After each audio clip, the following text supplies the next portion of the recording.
Common civil code, decoding uniform civil code दोस्तों, वो सब कुछ जो आपके लिए जानना ज़रूरी है। यूसीसी से संबंधित नियम दोस्तों, इसमें क्या क्या होगा ये समझें। सभी धर्मों की शादियों का रजिस्ट्रेशन अनिवार्य होगा। इसके अनुसार दोस्तों, समान नागरिक संहिता यूसीसी के ड्राफ्ट की रूपरेखा तैयार है दोस्तों। यूसीसी पर लंबे विचार विमर्श की प्रक्रिया के बाद ये खाका बनाया गया है। पूरी बहस को सार्वजनिक विमर्श के लिए 14 जुलाई तक खुला रखा जाएगा दोस्तों, लेकिन कुछ पैरामीटर भी तय किए हैं जिन पर कोई समझौता नहीं होगा। सूत्रों के अनुसार किसी भी धर्म के विवाह के मौजूदा रीति रिवाज से कोई छेड़छाड़ नहीं की जाएगी। अभी तक सभी धर्मों में चल रही वैध परंपरा में कोई बदलाव नहीं होगा दोस्तों। मौजूदा रीति रिवाजों से कोई छेड़छाड़ नहीं होगी दोस्तों। हिंदू विवाह, मुस्लिम विवाह, अभी क्या है हिंदू विवाह में, अभी कई शादियों का रजिस्ट्रेशन नहीं होता है। लोगों को लगता है कि इसकी ज़रूरत नहीं है। यूसीसी से शादियों की परंपरा में कोई बदलाव नहीं होगा। आगे क्या होगा, यूसीसी लागू होने के बाद भी प्रचलित रीतियों से शादियां होंगी। हालांकि विवाह के साक्ष्य के साथ इनका पंजीकरण करवाना अनिवार्य होगा दोस्तों।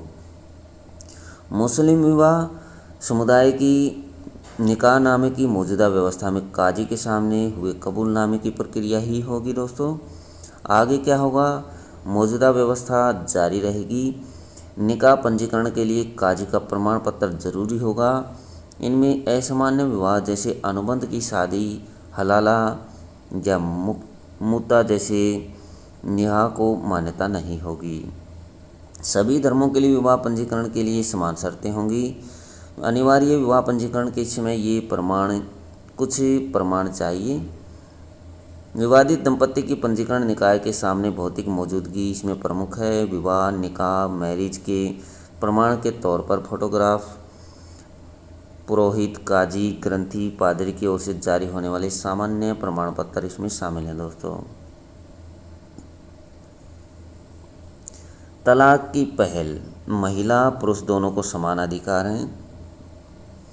सभी धर्मों की महिलाओं को वैवाहिक संबंध तोड़ने का अधिकार देने की व्यवस्था की जा रही है। कई धर्मों में अभी तक ये हक पुरुषों को ही है। अभी हिंदू विवाह अधिनियम में पुरुष या महिला दोनों को विच्छेद की पहल करने का अधिकार है दोस्तों। आगे हिंदू विवाह अधिनियम में स्त्री या पुरुष दोनों को संबंध तोड़ने की पहल करने का अधिकार यथावत रहेगा। अन्य धर्म सिख, पारसी और यहूदी ईसाइयों में भी पुरुषों और महिलाओं को विच्छेद की पहल करने का समान अधिकार होगा।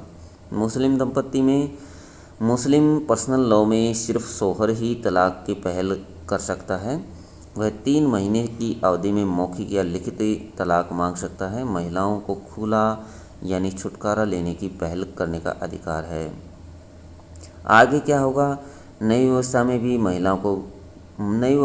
महिलाओं को भी तलाक करने की पहल होगी और पुरुषों के बराबर अधिकार दिया जाएगा। आदिवासियों में क्या होगा दोस्तों, ट्राइबल्स के किसी भी अधिकार से छेड़छाड़ नहीं होगी। सूत्रों का कहना है कि विधि आयोग देश के विभिन्न हिस्सों में रहने वाले ट्राइबल्स के किसी भी संवैधानिक विशेष अधिकारों के साथ छेड़छाड़ नहीं करेगा।